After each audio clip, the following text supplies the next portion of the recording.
Kasih teman-teman, selamat siang. Yang saya muliakan Bante Utamo, guru saya izin untuk berbicara sebagai narasumber pertama ya. Saya share screen dulu.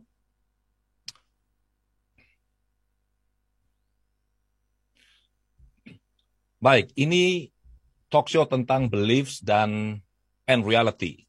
Ini jujur satu topik yang sebenarnya sangat berat loh. Karena kita bicara tidak hanya beliefs atau kepercayaan, tapi juga realitas.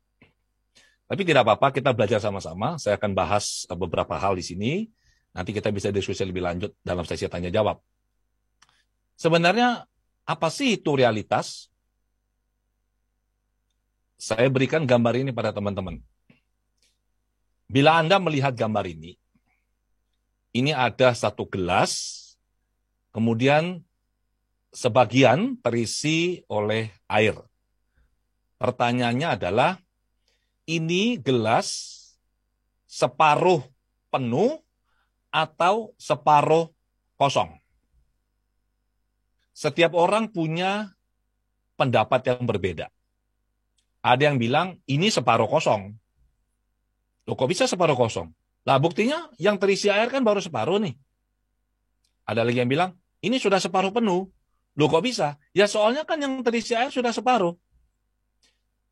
Apapun yang kita katakan, yang kita yakini sebagai hal yang benar menurut kita, realitas kita, itu tidak pernah akan bisa mengganggu realitas objektif, realitas yang sesungguhnya, bahwa gelas ini sudah terisi air sampai tahap tertentu. Ini satu hal. Kemudian, ini gambar apa? Ada yang bilang ini gambar tengkorak. Ada yang bilang ini gambar wanita yang sedang berada di depan meja rias dengan sebuah cermin yang besar, bulat, dan sedang merias diri.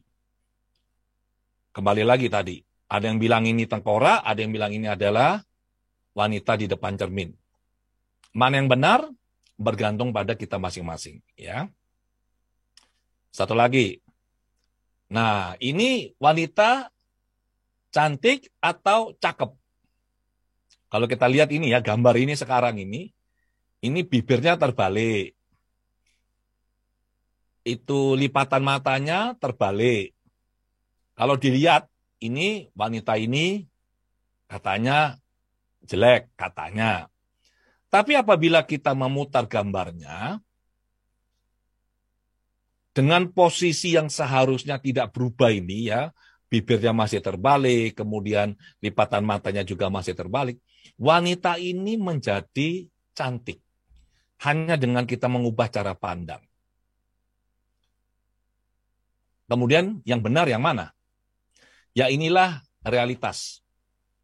Jadi realitas ini ada yang sifatnya objektif, ada yang sifatnya subjektif. Jadi ada dua. Realitas yang sifatnya objektif ini adalah dunia luar, di luar diri kita ya. Objek fisik, peristiwa, dan daya yang dapat diamati, diukur, diuji. Inilah realitas objektif, apa adanya. Sementara realitas yang sifatnya subjektif, ini adalah seturut menurut persepsi atau yang dipahami, dirasakan, atau yang dialami individu. Dan diyakini sebagai sesuatu yang nyata, real, atau benar. Nah, kalau teman-teman lihat ini, saya berikan sebuah ilustrasi. Misalnya, Anda malam-malam jalan di pekarangan, pulang ke rumah. Kemudian pada saat Anda melewati, ini kondisinya agak gelap ya. Jadi penerangannya agak minim. Waktu Anda melewati sebuah pohon besar ini, Anda melihat ada sesuatu di sana. Samar-samar ada sesuatu yang melingkar, seperti yang saya tampilkan di layar ini. Pada saat itu, Anda berpikir bahwa ini adalah ular. Dan kemudian Anda dengan pemikiran bahwa ini adalah ular, Anda yakin ini adalah ular, muncullah respon fight or flight. Jantung berdegup, napas memburu, badan terasa mulai kaku, emosi diaduk-aduk. Mengapa? Karena Anda takut dipatuk. Dan kalau sampai kena patuk, kena racunnya, itu berbahaya sekali. Anda lari pulang. Anda tidak sampai digigit oleh ular ini. Dan Anda cerita ke rumah, ke orang-orang di rumah bahwa, waduh, tadi itu bahaya sekali. Ada ular besar melingkar di bawah pohon. Itu realitas Anda. Tapi apakah benar ini adalah ular yang melingkar di bawah pohon?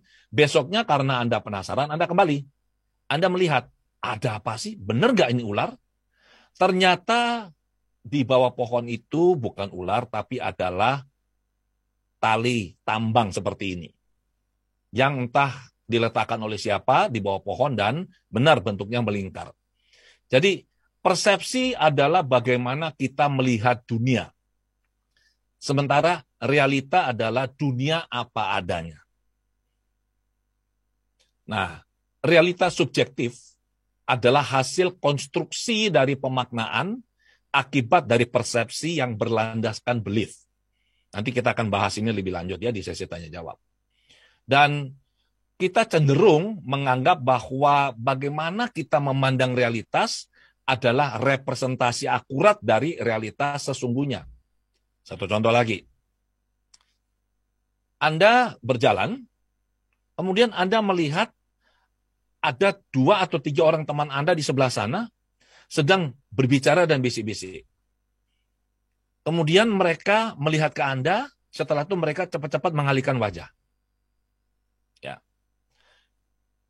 Realitanya adalah ada orang, 2-3 orang teman yang sedang berbicara, berbisik-bisik, kemudian melihat ke diri Anda, kemudian mereka memalingkan wajah. Itu realita objektifnya.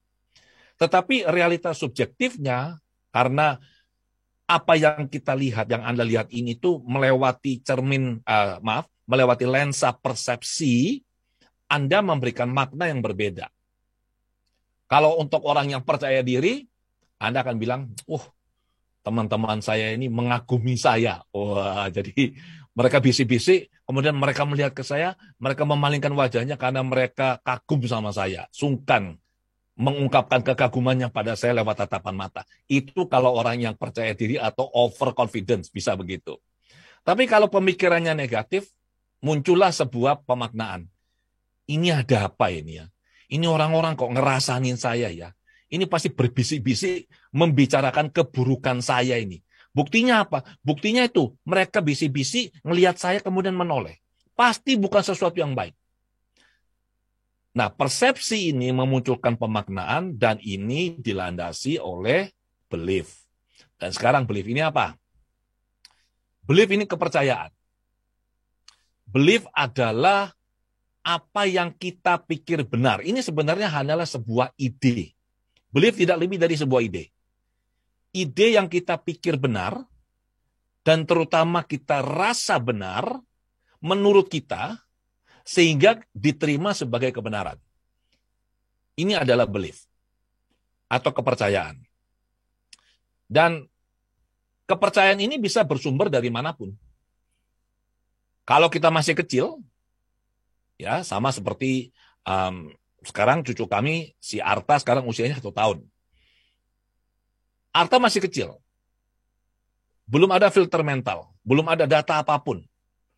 Maka apapun yang kita, saya, kami orang tua, kakek neneknya, tantenya, lingkungannya, katakan pada dia, itu sepenuhnya masuk ke pikirannya, ke memori, ke bawah sadar. Misalnya kita bilang, Arta ini anak ganteng misalnya.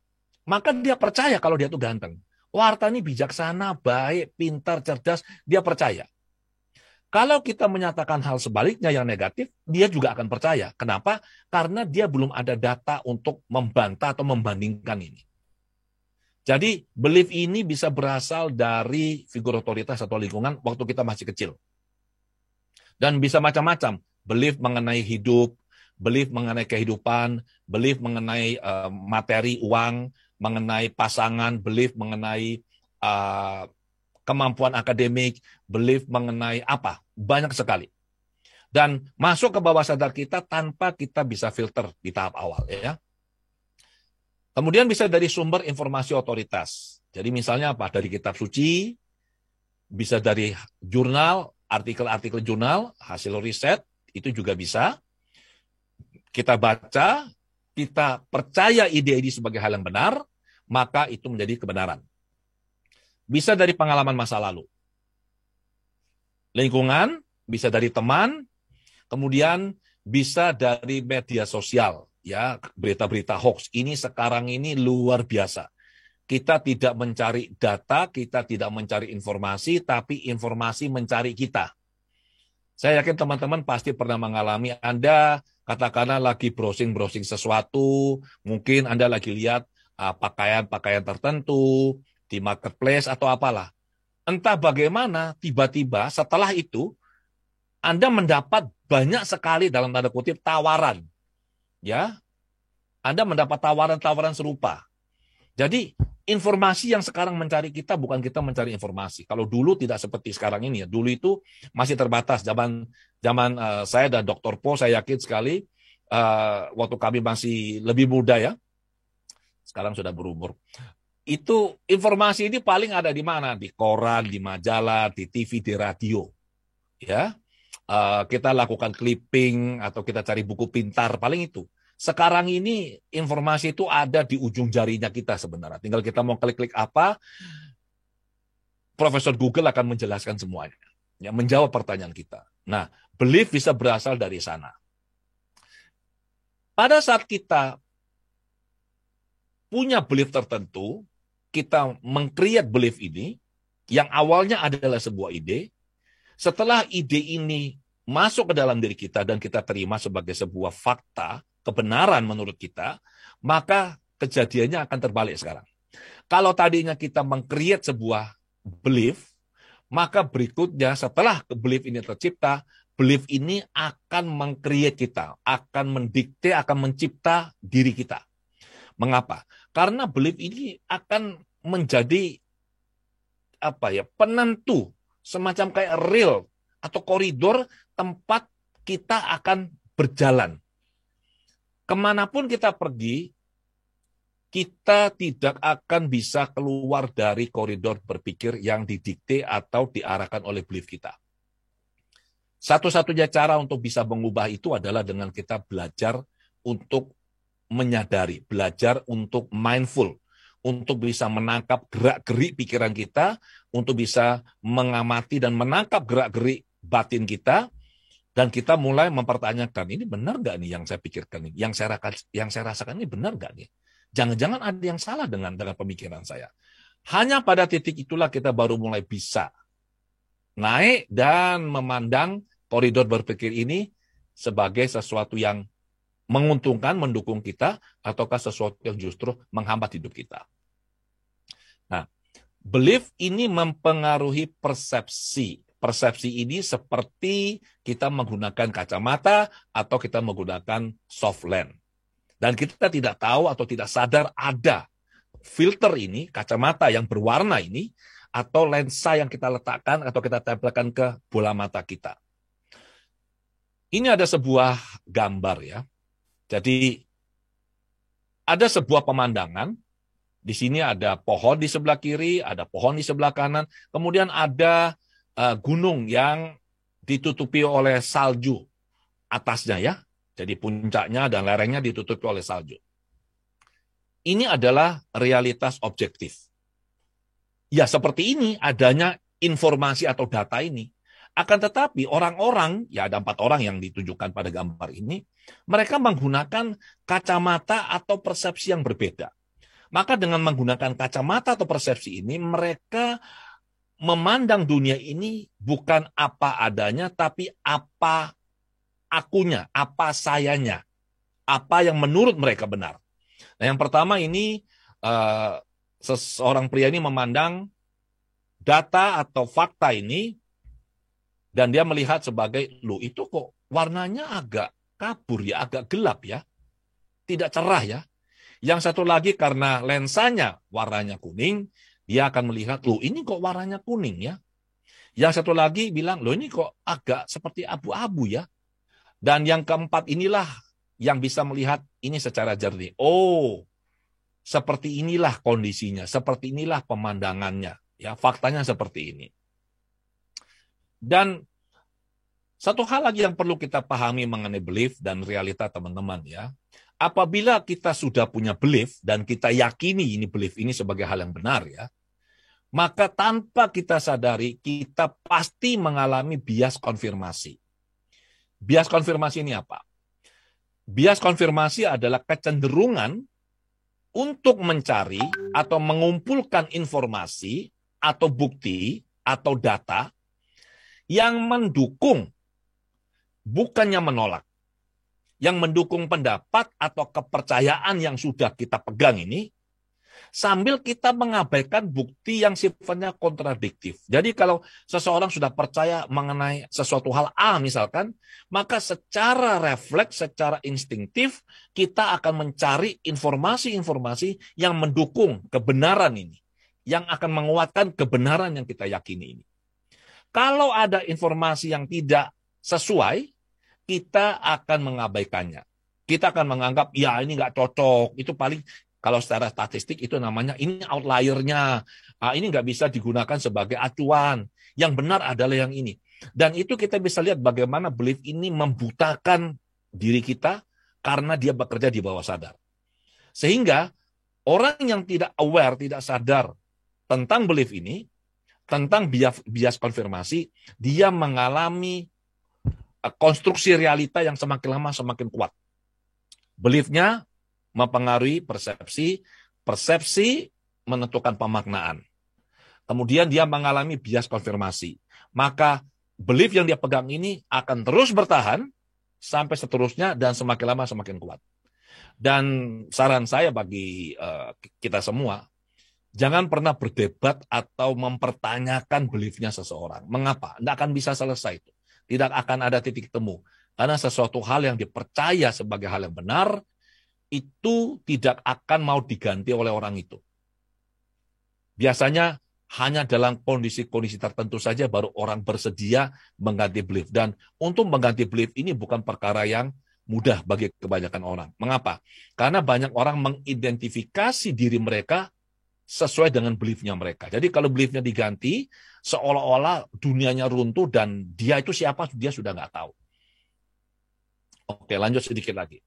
Bagaimana dengan virtual reality? Ini kan yang sering sekarang lagi rame sekali ya. Jadi kita menggunakan kacamata seperti itu, kemudian kita bisa melihat banyak hal dan ada banyak kebaikan yang kita bisa dapat dari sini. Saya pernah melihat sebuah video yang menunjukkan bagaimana kalau orang belajar kedokteran ya, ilmu kedokteran, itu kan sebelumnya perlu ini ada mayat begitu, kadaver itu, kemudian mereka perlu bedah, mereka buka, mereka lihat ya organnya, kemudian struktur tulangnya dan seterusnya. Tapi dengan menggunakan kacamata ini, itu semua bisa mereka lihat, mereka alami itu secara virtual. Dan benar-benar nyata itu. Nah, sebenarnya apa sih virtual reality ini? Virtual reality ini adalah simulasi yang dihasilkan komputer.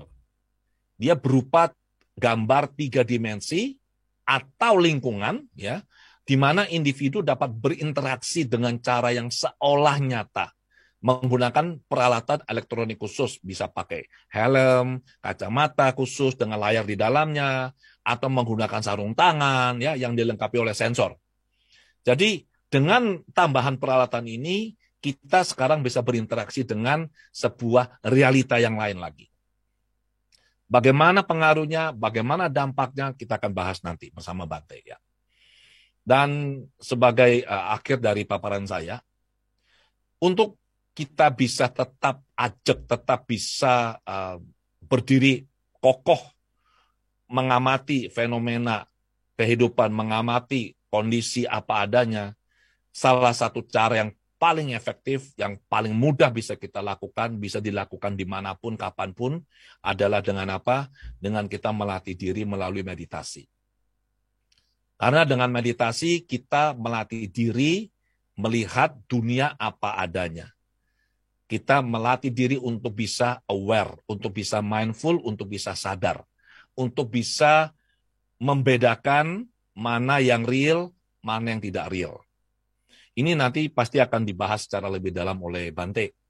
Oke, demikian yang saya bisa sampaikan di tahap awal ini, teman-teman. Terima kasih. Saya kembalikan kepada Dr. Po sebagai moderator. Selamat siang.